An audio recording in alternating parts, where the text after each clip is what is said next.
Daisy బాగుందా banana? బిడ్డ ఎంత హెల్తీగా పెరుగుతున్నావు.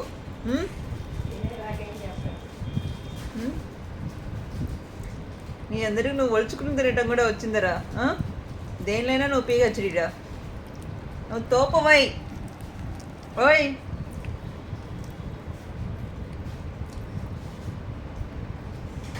చికెన్ కావాలా?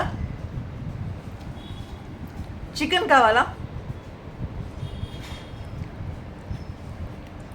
మంగ ఆ చికెన్ మొత్తం నాకు ఇచ్చేయమ్మా. ఇది ఓన్లీ ఫ్రూట్స్ అంట ఇవాళ. ఇవాళ శనివారం రా, ఉపవాసమా? మంగళవారం రా బాబు, మర్చిపోయి ఇవాళ ఫ్రూట్స్ మీద దండయాత్ర చేస్తున్నావు. పాప, ఓ పాప, ఏ పాప, కొద్ది నాకు కూడా ఫ్రూట్స్ ఉంచు పాప. ఇంట్లో ఉన్న ఫ్రూట్ ట్రే అంతా నువ్వు నేనే ఖాళీ చేసేది. ఏ కోతి నెంబర్ 1, ఐఎమ్ 2, 2 1 2 1 2 1 2 1 కదా.